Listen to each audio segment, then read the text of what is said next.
आदाब, मैं हूँ आपके साथ आमना फारूक और आप देख रहे हैं आवाज़ द वॉइस। कोहिनूर को दुनिया का मशहूर तरीन, कीमती और अपनी नौइयत का सबसे बड़ा हीरा तस्लीम किया जाता है। ये हीरा 4000 साल कब्ल हिंदुस्तान में दरियाफ्त हुआ था। इसके बाद ये हीरा मुख्तलिफ बादशाहों और हाकिमों से होता हुआ आजकल इंग्लैंड की मलका एलिज़ाबेथ के ताज में जलवा अफरोज है। इंग्लैंड वालों ने इस हीरे को बेहतर शक्ल में लाने और इसकी चमक दमक में इजाफा करने के लिए तराश कर कुछ मुख्तसर कर दिया है। अब इसकी मौजूदा सूरत 105 क़िरात और वज़न 21 ग्राम है, जबकि इसका असल वज़न 37 ग्राम था। बहरहाल इसमें कोई शुबा नहीं कि कोहिनूर दुनिया का कीमती तरीन हीरा है। दीगर हीरों की तरह कोहिनूर के साथ भी कई रिवायात और कहानियाँ वाबस्ता हैं। कहा जाता है कि ये हीरा मर्दों के लिए नहूसत और मौत की अलामत बना रहा है, जबकि औरतों के लिए खुशबख्ती का सबब बना है। कोहिनूर हीरा हिंदुस्तान के मुख्तलिफ हिंदू और मुसलमान हुक्मरानों से होता हुआ 1526 में मुग़ल बादशाह बाबर के हाथ उस वक्त आया जब उसने इब्राहिम लोधी को शिकस्त देकर दिल्ली पर कब्जा कर लिया था। बाबर की याददाश्तों पर मुश्तमिल किताब बाबरनामा में भी इस हीरे का जिक्र है। मज़कूरा किताब में बाबर ने कोहिनूर हीरे के बारे में लिखा है। बाबर के बाद ये हीरा हुमायूं के पास पहुंचा। अकबर ने उसे अपने पास नहीं रखा। उसके बाद अकबर के पोते शाहजहां ने इसे खजाने की तिजोरी से निकलवा कर अपने पास रख लिया था। उसने बाद में इस हीरे को तख्ते ताऊस की जीनत बना दिया। शाहजहां के बाद उसका बेटा औरंगजेब आलमगीर बादशाह बना। उसने अपने बाप शाहजहां को आगरा में कैद किया था और कहा जाता है कि औरंगजेब ने शाहजहां के कैद खाने की खिड़की पर कोहिनूर हीरे को इस जाविये से रखवा दिया था कि ताजमहल का अक्स उसमें नजर आ सकता था। लुत्फ की बात यह है कि इस हीरे को कोहिनूर का नाम नादिर शाह ने दिया था। उसके बाद आज तक उसे कोहिनूर कहा जाता है। 1739 में जब नादिर शाह ने आगरा और दिल्ली पर हमला किया तो वापसी पर तख्ते ताऊस के साथ इस हीरे को भी ईरान ले आया था। जब नादिर शाह ने पहली बार इस हीरे को देखा तो बेइख्तियार जुबान से कोहिनूर निकला, यानी रोशनी का पहाड़। 1739 से कब्ल इस पत्थर का कोई नाम नहीं था। इस खूबसूरत और चमकदार पत्थर की कीमत के हवाले से एक और रिवायत भी मशहूर है। नादिर शाह की एक बीवी ने कहा था, अगर कोई ताकतवर मर्द एक पत्थर मगरिब की जानिब, एक मशरिक की तरफ, एक जुनूब और एक शुमाल की जानिब पूरी कुव्वत से फेंके, पांचवा पत्थर पूरी कुव्वत से ऊपर की जानिब उछाल दे, 133 पत्थरों के दरमियान चारों अतराफ के घेरे में पांचवें पत्थर की बुलंदी तक सोने और कीमती चीज़ों से भर दिया जाए तो ये कोहिनूर की कीमत के बराबर होगा।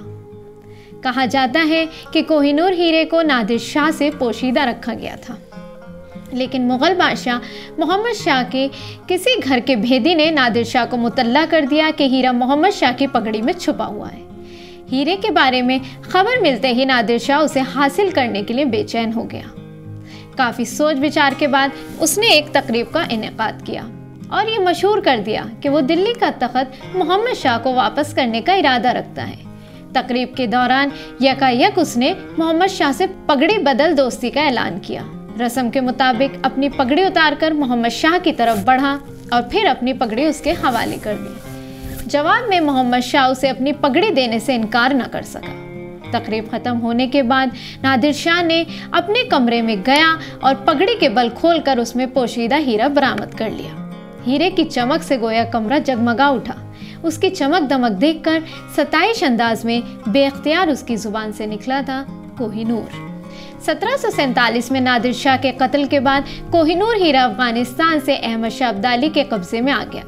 1830 में माजूल हाकिम शाह शुजा ने किसी तरह वो हीरा हासिल किया और उसे अपने साथ लेकर काबुल से लाहौर पहुंच गया। वो पंजाब के महाराजा रणजीत सिंह से मिला और उसे हीरा पेश करके दरख्वास्त की कि वो ईस्ट इंडिया के अंग्रेज़ों को किसी तरह आमादा करे कि अपनी ताकत इस्तेमाल करके उससे छीना गया इख्तिदार वापस दिलाए।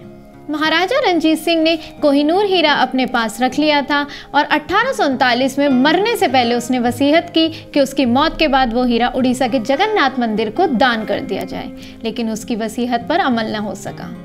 साल 1848 में पंजाब पर अंग्रेज़ों का कब्जा हो गया। लाहौर के किले पर बरतानिया का झंडा लहराने लगा। मिसाक लाहौर में जो शराइत तहरीर की गई थी, इनमें एक वाज़ह शर्त ये थी कि कोहिनूर हीरा इंग्लैंड की मलका की खिदमत में पेश किया जाएगा। कोहिनूर हीरे को बड़ी हिफाजत के साथ HMS मीडिया नामी बहरी जहाज में इंग्लैंड पहुंचाया गया। हिफाजत के ख्याल से इस हीरे की मुंतकली की खबर अखबारों से पोशीदा रखी गई थी। इस कदर राजदारी बढ़ती गई थी कि जहाज के ट्रेजरी ऑफिस के इंचार्ज और कैप्टन को भी बेखबर रखा गया था। वो भी नहीं जानते थे कि इस आहनी बक्स में क्या ले जाया जा रहा है। बहरहाल तमाम तर हिफाजती इंतजाम के बावजूद हीरा ले जाने वाले जहाज का वो सफर खासा पुरखतरा साबित हुआ। गो के खतरे की नौयत मुख्तलिफ थी। जब वो जहाज मॉरिशस पहुंचा तो जहाज में हैजे की वबा फैल गई। बंदरगाह वालों ने जहाज को वहां ठहरने की इजाजत नहीं दी।